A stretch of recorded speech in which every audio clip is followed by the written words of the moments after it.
आज जिस बारे में आपको बताना चाह रही हूँ वो टीआरपी के खेल के बारे में है। टीआरपी का खेल क्या है, इसको समझना आवश्यक है। आप बहुत कुछ देख रहे हैं, चारों तरफ बहुत बातें हो रही हैं टीआरपी की। तो टीआरपी का फुल फॉर्म अगर आप सबसे पहले उसे देखें तो टेलीविजन की जो रेटिंग पॉइंट्स होती है। अब ये टेलीविजन रेटिंग पॉइंट्स क्यों जरूरी होती है? टेलीविजन रेटिंग पॉइंट्स की जरूरत होती है अगर आपने एडवर्टाइजमेंट पाना है। अगर किसी भी टेलीविजन चैनल को एडवर्टाइजमेंट दिए जाएंगे तो उसके क्या मापदंड होंगे? उसके मापदंड यही टेलीविजन रेटिंग पॉइंट्स होते हैं। और ये मैं सरकार के भी मैं कुछ डॉक्यूमेंटेशंस देख रही थी और मैं आपको बताऊं कि davp.nic.in ये वेबसाइट है और इसमें साफ तौर पे लिखा है कि जो चैनल्स का नाम है उनकी जो रेटिंग है उसको कहते हैं कॉस्ट पर रेटिंग पॉइंट। अगर ये फॉर्मूला अप्रूव हो रखा है सरकार द्वारा और इसके हिसाब से जिसकी रेटिंग पॉइंट जितनी ज्यादा होगी उसको उतने ज्यादा एडवर्टाइजमेंट मिलने के चांस होते हैं। आप ये भी देख लीजिए कि ये पूरे के पूरे जो कोरोना काल में जो लॉकडाउन के समय में हुआ, ये क्या अजीबोगरीब खेल हुआ। इस समय पे लोगों की नौकरियां जा रही थी पर आपने देखा कि टीआरपी का जो खेल है अचानक से बढ़ने लगा। शुरुआत में नहीं था। जब हम रिपब्लिक टीवी की बात करते हैं, आपने देखा कि कितना कूद रहा था अर्नब गोस्वामी। अब आप समझ गए होंगे कि वो एंकर जो है, वो कूदने वाला एंकर, वो बंदर की तरह क्यों कूद रहा था इतना। और वो तो दूसरे चैनल्स को भी अटैक कर रहा था। और कमाल की बात बताऊं, ये वही चैनल है जो सलमान खान के लिए बोल रहा था, कहाँ है सलमान खान, कहाँ है सलमान खान। और सलमान खान के ही एडवर्टाइजमेंट वो चला रहा है। बिग बॉस के एडवर्टाइजमेंट अगर आप देखेंगे तो आपको दिख जाएंगे। अब आप देखिए कि पहली बात तो बिग बॉस में अगर सलमान खान आ रहे हैं तो सलमान खान को भी कुछ सोचना चाहिए था और उनको मना कर देना चाहिए, भाई इस वाले चैनल को तो मेरी ढूंढ हो रही है, तो ये मुझे ढूंढ रहा है तो चलो इसे ढूंढने दो, मेरा एडवर्टाइजमेंट वहां मत दो। लेकिन अगर वो एडवर्टाइजमेंट दे दिया तो इसका मतलब क्या हुआ कि अर्नब गोस्वामी ने ढूंढ लिया सलमान खान को। लेकिन फिर भी कह रहा कि सलमान खान कहाँ है, सलमान खान। आप देख रहे हैं कितना हास्यास्पद है। जिस तरह से हम राजनीति की बात करते हैं कि राजनीति में लोग हमारा बेवकूफ बनाते हैं, तो आप समझ लीजिए कि उसी प्रकार से ये टीआरपी के खेल में आप और मैं जो है, हम केवल बेवकूफ बन रहे हैं। अब आप देखिए कि सबकी नौकरियां जा रही है, मगर उसमें कुछ चैनल ऐसे हैं जो बैठकर बोल रहे हैं हम नंबर 1 है। पिछले 6 महीने में, पिछले इतने महीने में हमें 130 करोड़ के लोगों ने जो है नंबर 1 बनाया और उस चैनल को बोलना चाहते हो वो तक वाला, इनका कुछ नहीं होगा। बताइए आप, अब पत्रकार जो है वो दूसरे पत्रकारों को अगर अटैक कर रहा है तो उसका कहीं कोई कारण होगा। आपको मालूम है कि ऐसे 80,000 अकाउंट बताए गए हैं जो कि फेक हैं। 80,000। 2 ऐसे चैनल हैं महाराष्ट्र के जिनके विरुद्ध भी कार्रवाई हो रही है और तीसरा चैनल जो है वो रिपब्लिक भारत का चैनल है।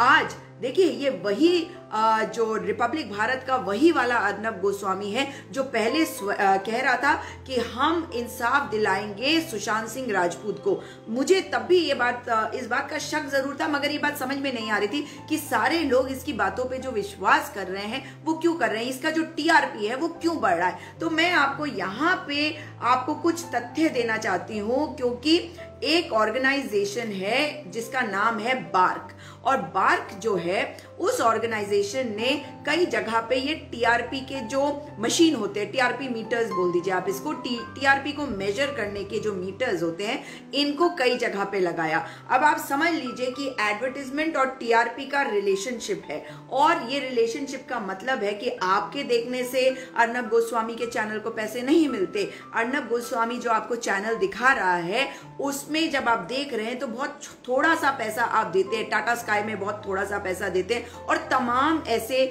जो आप जानते हैं कि आपके शहरों में भी तमाम ऐसे लोकल केबल्स भी होंगे जिनके माध्यम से ये सब कार्यक्रम आपके घर तक पहुंचते हैं। अब आप समझ लीजिए कि इनके चैनलों में ना सैलरीज की कोई दिक्कत आई, ना लॉकडाउन के दौरान किसी की नौकरी यहाँ पे जा रही है, मगर ये पूरे जोश के साथ ये जोर जोर से बोल रहे हैं, क्योंकि इन्हें पता है इन्हें अपनी नौकरी यहाँ पे बचा के रखनी है, क्योंकि इस चैनल को एडवर्टाइजमेंट मिल रहे हैं। मैंने एक एग्जांपल आपको सलमान खान वाला दिया। सलमान खान को वो ढूंढ रहा है और सलमान खान वाला एडवर्टाइजमेंट उसी के चैनल पे चल रहा है। अब ये क्या हो रहा है यहाँ पे, आप समझ लीजिए कि बार्क ऑर्गेनाइजेशन जो है वो क्या करती है, ये जो टीआरपी मेजर करने की मशीन है इसको कुछ घरों में लगाती है। तो इन्होंने करीबन 40,000 घरों में ये लगाए हैं। एक तो ये बात हो गई। दूसरा, जो मुंबई पुलिस की प्रेस कॉन्फ्रेंस में वो है कि 80,000, जी हां 80,000 फेक आईडीज जो हैं वो बनाए गए थे ताकि वो इनकी वीडियोस को शेयर करें, वीडियोस को लाइक करें, वीडियोस को जगह जगह फैलाएं। और जानते हैं कि ये सारी जो आईडीज बनाई गई हैं ये कई अलग अलग कई देशों से इसमें अपलोड करे जा रहे हैं, शेयरिंग करी जा रही है। तो आप समझ लीजिए कि कितना बड़ा खेल है। इसी वजह से कहा जा रहा है कि अब आवश्यक हो गया है कि इनके बैंक अकाउंट को भी चेक करा जाए। क्यों? क्योंकि इनके बैंक अकाउंट से पैसे गए होंगे ना। अगर सचमुच में ऐसा है तो इनके बैंक अकाउंट से पैसे गए होंगे किनको? उन सारे फेक आईडीज को ऑपरेट करने वाले लोगों को, उन सारे लोगों को जिनके घर में बार्क ने टीआरपी का मीटर लगाया। आप कहेंगे कि बार्क ने लगाया तो इसमें इनका क्या मतलब? तो ये भी आप बात को समझ लीजिए। बार्क ने जब ये टीआरपी का मीटर लगाया होगा तो उन लोगों को क्या कहा होगा? ये पॉलिसी है कि वो कहेंगे कि हम टीआरपी मीटर लगा रहे हैं मगर आपको ये बात किसी को नहीं बतानी है और हम मॉनिटर करेंगे। तो वो जो है उनको पता चल जाता है कि कौन कौन जो है कौन कौन से चैनल देख रहा है। टीआरपी मीटर जिन 40,000 घरों में लगाए गए हैं उन लोगों को पैसे भी दिए जा रहे हैं और कुछ लोगों ने यहाँ तक बताए भी हैं कि हर महीने 400 रुपए उन्हें दिए गए एक पर्टिकुलर चैनल को देखने के लिए। अब आप सुनिए कि केबल ऑपरेटर्स जो है उनका एक जो गठबंधन कह लीजिए या मिली भगत कह लीजिए वो हो जाती है इन चैनल वालों के साथ, जो केबल ऑपरेटर। मैं उनकी बात नहीं कर रही हूँ जैसे टाटा स्काई है और जो डेन है, एयरटेल है, उनकी बात नहीं कर रही हूँ। उसके अलावा जो बाकी लोकल केबल चैनल्स हैं उनके साथ ये जो ऑपरेटर्स हैं उनकी एक मिली भगत हो जाती है, अंडरस्टैंडिंग हो जाती है। वो क्या कहते हैं? वो कहते हैं कि जिस के घर में ये लगा हुआ है आपका टीआरपी की मशीन, टीआरपी की बॉक्स या टीआरपी मीटर, उन लोगों को कह दिया जाता है कि आप किसी को ये बात मत बताइएगा, लेकिन आपको केवल एक काम करना है, आपको केवल हमारा चैनल देखते रहना है या अपना टीवी ऑन रखना है ताकि पूरा दिन ये जो टीवी है इसमें केवल हमारा चैनल चलता रहे। तो केबल ऑपरेटर के माध्यम से वो जो चैनल वाला है उन लोगों को कांटेक्ट करता है जहां पे ये टीआरपी मीटर लगे हुए हैं, या उसके अलावा बाकी और लोगों को जिनको वो आइडेंटिफाई करते हैं, जिनको जैसे 400 रुपए पर महीने रिपब्लिक टीवी है तो रिपब्लिक टीवी को देखने के लिए मिलेगा। और मैंने तो यहां तक सुना है कि कुछ लोगों को टेलीविजन भी मुफ्त का दे दिया जाता है और वो अपना कार्यक्रम अपने निजी टेलीविजन में कोई भी देखे, लेकिन इस वाले टेलीविजन में उनका काम होता है कि वो हर वक्त इस रिपब्लिक भारत है जैसे या ये जो मराठी के 2 चैनल्स है इनको वो देखते रहे। देखा आपने कितना बड़ा खेल है ये। और इसके लिए, इस काम को करने के लिए किसी ने कहा 400 रुपए, मगर कई तरह से इनको इंसेंटिवाइज करा जाता है, इनको पैसे दिए जाते हैं, इनको तरह तरह की चीजें दी जाती है ताकि लोग प्रेरित हों और इस काम को करें। और फिर क्या होता है, उस मीटर में रिकॉर्ड हो जाता है कि किसने कौन सा चैनल सबसे ज्यादा देखा जा रहा है, क्योंकि वो एक छोटा सा ग्रुप है। 40,000 अगर परिवार है तो वो बहुत ज्यादा नहीं है, लेकिन इस 40,000 परिवार में जिसमें बार्क ने ये टीआरपी मीटर लगाया, उसके अलावा वो लोग भी हैं जिसको केबल ऑपरेटर जो हैं वो कह रहे हैं कि आप इस चैनल को देखें। तो अब देखिए कितने मजे हैं ना। जिसके यहाँ बार्क वाला टीआरपी का मीटर लगा हुआ है उसकी तो चांदी चांदी हो गई। वो पैसे लेगा, बार्क से भी लेगा, वो पैसे लेगा अपने केबल ऑपरेटर से भी। ऑपरेटर किससे लेगा? वो चैनल से लेगा। तो कुछ पैसा तो चैनल को भी जो केबल ऑपरेटर है उसको भी मिलेगा और कुछ पैसा जो है वो आगे इन लोगों को देगा, इन चैनल्स को देखते रहने के लिए, क्योंकि उस बॉक्स में ये रिकॉर्ड होता जाएगा। आप देख रहे हैं कि कितना बड़ा खेल है। इस तरह से ये जो रेटिंग्स हैं इसकी वजह से जब ये एडवर्टाइजमेंट के लिए जाएंगे तो ये बताएंगे कि हमारी जो रेटिंग्स है वो ये हैं, इन सब चैनल्स में से हमारी इतनी देखी जा रही है, इसकी इतनी देखी जा रही है। तो जो एडवर्टाइज करेगा, जो मतलब उद्योगपति है या जो सरकार है वो उसे अधिक एडवर्टाइजमेंट देगी। क्यों?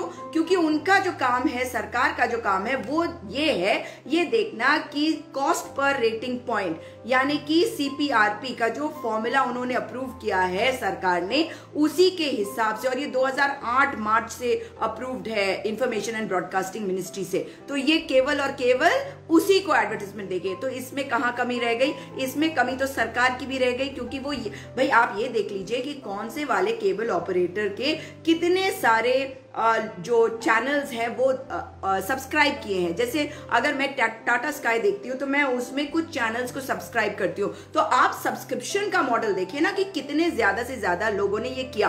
अब आप देखिए कि किस प्रकार से वो जो चिंदी चोर है वो जो लोगों को गाली देता फिर रहा है और जो बातें कर रहा था, दूसरे चैनल्स पर हमला कर रहा था, जो कूद रहा था अपनी कुर्सी पे, जो मतलब अपने हाथ तोड़ रहा था, इतनी उसको एक्साइटमेंट हो गई, अब वो डर के मारे वो छुपा बैठा। पहले कह रहा था कि मैं जो है न्याय दिलवाऊंगा सुशांत सिंह राजपूत को, फिर वहां से जब देखा कि वहां पे एम्स ने एक रिपोर्ट दे दी कि इन्होंने आत्महत्या करी है, इन्होंने कोई इनका मर्डर नहीं हुआ, तो फिर वो हाथरस में एक दूसरा एंगल निकाल रहे हैं। तो आप समझ रहे हैं वो दूसरा एंगल निकालने का भी ये कारण है, ये दूसरा एंगल निकाल कर, क्योंकि जब सभी चैनल्स एक चीज दिखा रहे हैं और कोई चैनल उसके विपरीत जाके दिखाएगा तो आप उस तरफ अट्रैक्ट होंगे कि ये क्या कह रहा है, बाकी सब ये बात कह रहे हैं मगर ये वाला पक्ष तो केवल ये व्यक्ति कह रहा है।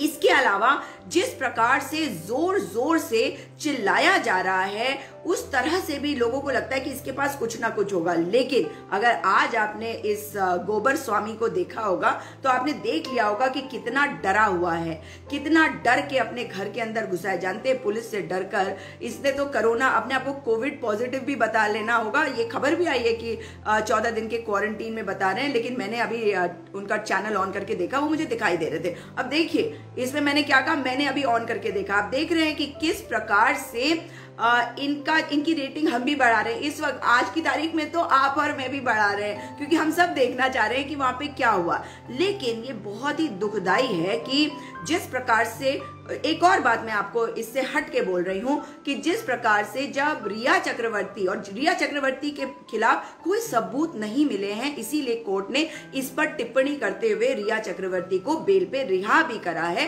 कुछ शर्तों के साथ। मगर क्या इसकी सजा इस अर्नब गोस्वामी को नहीं मिलना चाहिए, इस गोबर स्वामी को जिसके दिमाग में गोबर है, सिर्फ पैसे के बारे में सोच रहा है। और आपको एक और बात बता दूं कि इसके विरुद्ध इसके एक पार्टनर की पत्नी ने आरोप लगाया है कि उसके पति ने आत्महत्या करी थी। आत्महत्या में जो सुसाइड नोट था उसमें भी उन्होंने अर्नब गोस्वामी का नाम लिया था। इस वक्त जिस प्रकार से अर्नब गोस्वामी आप सबसे कह रहा है कि आप सब मेरी आवाज उठाओ, आप सब मेरी मतलब जवाब दो, पूछो, सरकार से पूछो और जवाब लो, मेरे लिए आवाज उठाओ। क्यों डर रहे हैं आप? आपको तो डर नहीं होना चाहिए, सांच को आंच नहीं होती, तो आप क्यों डर रहे हैं? इसका मतलब है कि आप समझ गए होंगे कि ये टीआरपी के खेल से ये अपने आप को नंबर 1 बना भी रहे थे, मगर ये सब का सब झूठ था। और ये जो कुछ कर रहे थे, चाहे वो रिया चक्रवर्ती के मैटर में हो या हाथरस के मैटर में, देखिए इनकी मजबूरी है कि उस बेटी का नाम ले, उस पीड़िता का नाम ले और कहे कि उसको इंसाफ मिलना चाहिए। मगर वहां पे भी जो आरोपी पक्ष है, ये आरोपी पक्ष की तरफ जाके उनकी बात रहे थे। और इनका ये जो दोहरा चाल चरित्र और चेहरा है बिल्कुल भारतीय जनता पार्टी वाला, उसको भी आपने देखा होगा कि जब रिया चक्रवर्ती का इंटरव्यू इंडिया टुडे और आज तक ने किया तो अर्नब गोस्वामी ने उस वक्त कहा कि उसका पक्ष क्यों लिया। अरे भाई उसका पक्ष क्यों ना लिया जाए? आज हम ये तो नहीं कह रहे हैं कि आरोपियों का पक्ष मत रखो, हम तो केवल ये कह रहे हैं कि आरोपियों का पक्ष रखते रखते आप उसमें पार्टी मत हो जाओ, आप उसमें निष्पक्षता के साथ जांच होने दो, सही प्रकार से जांच होने दो। बताइए कि आप में से, आप और मैं, हम में से कोई भी इसके विपरीत जाके कह रहा है, लेकिन अगर जांच नहीं हो रही है, अगर परिवार को डराया जा रहा है तो हम उनकी आवाज उठा रहे हैं। लेकिन आज बेचारे अर्नब गोबर स्वामी के हालत देखिए कि क्या हो गई है। अर्नब गोबर स्वामी जो है आज अपनी जान बचाने में लगे हुए हैं, अपने चैनल पे लोगों को बुलाकर अपने पक्ष की बातें कहलवा रहे हैं। क्योंकि उनकी जान फंस गई है। इतना बड़ा झूठ, इतना बड़ा स्कैम, कितने कितने लाखों करोड़ों रुपए खर्च करे गए होंगे अगर 5, 6, 8 महीने, ये तो कह रहे थे कि 8 महीने से हम नंबर 1 पे हैं, 8 महीने से अगर ये नंबर 1 पे है तो इन्होंने कितना टीआरपी का कितना बड़ा खेल खेला होगा। और मुंबई पुलिस ने ये भी कहा है कि हम देख रहे हैं कि और कितने अकाउंट्स हैं जो फेक आईडीज है। ये जो 80,000 अकाउंट्स मैंने बताया, इसके अलावा भी वो जो बाकी अकाउंट्स है उनको ढूंढ रहे हैं जहां से इस तरह से ये जो शेयरिंग करी जाती है या टीआरपी बढ़ाने के लिए जो भी करा जाता होगा वो सब करा जा रहा है। तो आप समझ गए ना, आज अर्नब गोस्वामी की जान गई है फंस। वो मांग रहा है मदद लोगों की। वो कहता था कि पूछता है भारत, हम भी आज पूछते हैं अर्नब से, पूछता है भारत अर्नब से, अर्नब तुमने इतना बड़ा खेल क्यों खेला, इतना झूठ क्यों खेला, इतनी नीचता पे क्यों उतर आए? क्या शर्म नहीं आती तुम्हें? केवल पैसे के लिए तुमने अपना ईमान बेच दिया, पैसों के लिए गलत का साथ भी नहीं दिया, गलत हो गए। और ऐसे लोगों के विरुद्ध आप सबको भी आवाज उठानी चाहिए, क्योंकि इन्होंने जिस स्तर पर लाके रख दिया है पत्रकारिता को, आपने देखा है किस प्रकार से हर चैनल के हर जो रिपोर्टर है, जर्नलिस्ट है, मीडिया वाले हैं, उनको ये अटैक करता है। आज जब गोली जो है इन्हीं के ऊपर चलने वाली है, क्योंकि बंदूक ऐसे थी, अब घूम गई है अर्नब गोस्वामी की तरफ और अब इनकी हालत देखने वाली है। पर आप समझ गए होंगे कि इस पूरे गेम का क्या मतलब है। इसमें एक और बात आखिर में बता दूं आपको कि जो रवि बजाज हैं, उन्होंने सामने आके कह दिया है कि हम रिपब्लिक टीवी को ब्लैकलिस्ट कर रहे हैं। एक उद्योगपति आके कहते हैं कि हम रिपब्लिक टीवी को ब्लैकलिस्ट करते हैं, इनको आगे से एडवर्टाइजमेंट नहीं देंगे। एडवर्टाइजमेंट का ये खेल है जिसकी वजह से जो ये हम गोदी मीडिया या मोदी मीडिया कहते हैं, ये इसी की वजह से है, क्योंकि पत्रकारों को एडवर्टाइजमेंट चाहिए होते जिससे वो अपनी पत्रकारिता कर सके, अपने चैनल को चला सके, अपने अखबार को चला सके। और ये सिस्टम इसलिए बनाया था हमारे संविधान के तहत, ये जो सारे हमारे स्तंभ हैं ये बनाए गए थे ताकि हम एक दूसरे के ऊपर चेक कर सके। हमारा जो पत्रकार वाला स्तंभ है वो हमारी सरकार से सवाल कर सके, विपक्ष सरकार से सवाल कर सके, जुडिशरी सरकार से सवाल कर सके और जुडिशरी न्याय दे सके। मगर आप जानते हैं कि इन सब को कमजोर करने में उन्हीं का हाथ है जो कुछ दिन पहले नाले में से गैस निकाल रहे थे। और अब आपने देख लिया होगा कि अजब गजब के व्यक्ति हैं भाई। इतनी शर्म आती है कि जाके ये कहते क्या है, कहते हैं कि पहले तो विंड एनर्जी को, आपको याद होगा वीड एनर्जी, वीड भी ड्रग होता है, वीड भी ड्रग होता है, ड्रग को ही कहते हैं। अब देखिए कि किस प्रकार से, मैं अवश्य बोलूंगी इस पे दुबे जी, ये मुझे बहुत ही परेशान कर रहा है ये विषय, मगर इस वक्त मैं इस विषय पे बात कर रही हूँ, उस पे मैं अलग से बात करूंगी, आप निश्चिंत रहे। आप देखिए कि किस प्रकार से ये पूरा का पूरा जो खेल है, इसमें अगर पत्रकार को सरकार पैसे नहीं देगी, आप और मैं तो नहीं देंगे, एडवर्टाइज कौन करेगा? जो एडवर्टाइजिंग हाउसेज है, अगर पतंजलि है तो पतंजलि क्यों देगा उसको जो सरकार के विरुद्ध बोल रहा है? क्योंकि वो तो खुद सरकार के पिट्ठू हैं। आप मुझे बता दीजिए कि अगर अडानी और अंबानी का कोई न्यूज चैनल है या कोई पेपर निकलता है तो वो किसी को, उस पेपर को या उस चैनल को एडवर्टाइजमेंट क्यों देंगे जो सरकार के विरुद्ध बोलते हैं? क्योंकि सरकार से तो वो अपना काम करा रहे हैं, क्योंकि सरकार जो है वो तो उनकी पपेट है, वो उनकी कठपुतली है, उनके बताए रास्ते पे तो काम कर रही है। तो इसी वजह से जो टीआरपी स्कैम है इसमें और बड़े खुलासे होते चले जाएंगे। इसके विषय में मैं आपको आगे भी बताती रहूंगी।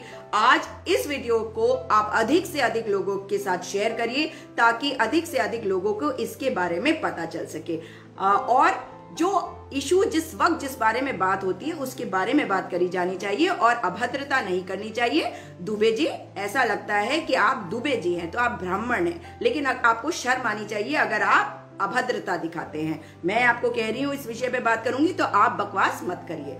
खैर, तो साथियों इस वीडियो को अधिक से अधिक शेयर करिएगा। आप समझ गए होंगे अब खेल खत्म हो चुका है इस अर्नब गोस्वामी का। और जैसे जैसे ये परतें खुलती जाएंगी ना, याद रखिएगा भारतीय जनता पार्टी बहुत अहंकारी है और इसी अहंकार में ये डूब रही है। एक एक करके इनकी सारी परतें खुलती जा रही हैं और वो जो चिल्ला चिल्ला के वो तो ऐसा था जैसे कि मतलब वो पत्रकारिता का दाऊद इब्राहिम बना हुआ था, वो पत्रकारिता का गुंडा है। और पत्रकारिता का गुंडा कैसा होता है अगर आपने देखना है तो रिपब्लिक टीवी खोल के देखिए, जो अन्य पत्रकारों को भी अटैक करता है। और आज कह रहा है और बात करते वक्त हाथ टूट गया तो उसी हाथ को ऊपर करेगा और फिर बार बार कहेगा कि आप लोग मेरा साथ दीजिए। तो मैं आज अर्नब गोस्वामी को आपके माध्यम से भी और आपके लिए भी उसे बताती हूं कि हम उसके साथ नहीं हैं। 130 करोड़ का ये देश, इसमें से 23 करोड़ ने मोदी जी को वोट दिया था, भारतीय जनता पार्टी को वोट दिया था। उस 23 करोड़ में से भी अधिकांश लोग अब मोदी जी या भारतीय जनता पार्टी के साथ नहीं है अर्नब गोस्वामी। और तुम जैसे मक्कार, तुम जैसे झूठे, तुम जैसे घटिया आदमी जो लोगों का, जो औरतों का मान सम्मान नहीं करता, जो महिलाओं का, जो एक लड़की का मान सम्मान नहीं कर पाया, किसी लड़की का। आप देख लीजिए हाथरस की बेटी के साथ ये कितनी बदतमीजी करता रहा, आरोपियों का पक्ष लेता रहा, उसके कैरेक्टर असैसिनेशन करता रहा, उसके व्यक्तित्व पर, उसके चरित्र पर किस तरह के सवाल दागता रहा, उसका चरित्र हनन करता रहा। किस तरह से इसने रिया चक्रवर्ती का चरित्र हनन किया। चरित्र तो तुम्हारा है नहीं, नीच हो तुम, नीच अर्नब गोस्वामी। और इस बात को याद रखना, देश तुमको माफ नहीं करेगा और तुम्हारी पत्रकारिता, तुम्हारी घटिया पत्रकारिता को कोई एंडोर्स नहीं करता। और आज भले ही 2 दिन नेचुरल तरीके से तुम्हारा टीआरपी बढ़ रहा होगा, मगर ये देश तुम्हें देख रहा है और ये देश जानता है कि तुम्हारे जैसे लोग जो हैं इस देश के गद्दार हैं, क्योंकि तुमने फ्रीडम ऑफ स्पीच, बोलने का जो अधिकार है, उसको तुमने मिसयूज किया है, उसका गलत इस्तेमाल किया है। इसलिए अर्नब गोस्वामी याद रखना कि तुम इस देश के गद्दार ही नहीं हो, तुम एक अपराधी हो और तुम्हारे खिलाफ ऐसे ऐसे केस चलने चाहिए, हर उस व्यक्ति की तरफ से केस चलने चाहिए जिसके साथ तुमने अन्याय किया है, जिसके साथ तुमने अपराध किया है। जैसे तुम्हारे अपने पार्टनर के साथ, उस पार्टनर ने जिसने आत्महत्या कर ली, जिसके पैसे तुमने खा लिए, जिसकी पत्नी, जिसका बेटा दर दर ठोकरे खा रहा है आज, मगर आज तक उसे न्याय नहीं मिला। क्योंकि समय बदलेगा, समय बदलेगा, आज समय तुम्हारा है। Every dog has his day, हर कुत्ते का दिन आता है। And every dog has had his day, हर कुत्ते का दिन निकल चुका है। इस बात को याद रखिएगा, every dog has his day. मैं कोई गाली नहीं दे रही हूं, आपको एक मुहावरा बता रही हूं कि इसका मतलब होता है कि हर एक का अपना समय आता है और जब ये सरकार बदलेगी तब तुम्हारा क्या होगा ये याद रखना। तुम्हारी जितने अपराध हैं वो खुल कर आएंगे। जिन के साथ अन्याय किया उनके साथ न्याय हम करवा के रहेंगे। और तुम्हारे जो ये अपराध है, इनकी सजा देखिए, इस धरती पे मिले ना मिले, मेरा यह अटूट विश्वास है कि मेरे केदार बाबा हो या मेरे बद्री विशाल, वो देखते हैं इस तरह के कृत्यों को और माफ नहीं करते। भोले बाबा जो है वो भोले हैं, मगर वो भोले उनके लिए भी है जिनके साथ गलत किया जाता है। इसलिए केवल अपने चैनल पर साधु सन्यासियों को बैठा के चिल्वा लोगे तो कुछ नहीं होगा। अर्नब गोस्वामी, तुम हार चुके हो, तुम हारे हुए व्यक्ति हो। तुम्हारी सच्चाई आज पूरा देश जान गया है। धिक्कार है तुम पे। आत्मा तो तुम्हारी मर ही चुकी थी, मगर आज धिक्कार है कि आज पूरा देश तुम पर थूक रहा है। अर्नब गोस्वामी, थू है तुम पर। साथियों, दोबारा आपसे मुलाकात होगी। इस वीडियो को अधिक से अधिक शेयर करिएगा और याद रखिएगा कि जिस तरह से एक पुजारी की हत्या कर दी गई तेजाब डालकर राजस्थान में, अब वक्त है कि हम उसके बारे में भी, उसके लिए भी बात करें, उसे न्याय दिलवाए। जो गलत है वो गलत है, गलत का साथ कभी नहीं देना चाहिए। सरकारें किसी की भी हो, जिम्मेदारी हमारी होती है कि हम तथ्यों का पता लगाएं। तथ्यों का पता लग जाएगा तो अवश्य इसके बारे में आज नहीं तो कल आप लोगों से बात करूंगी। दोबारा मुलाकात होगी साथियों। जय हिंद।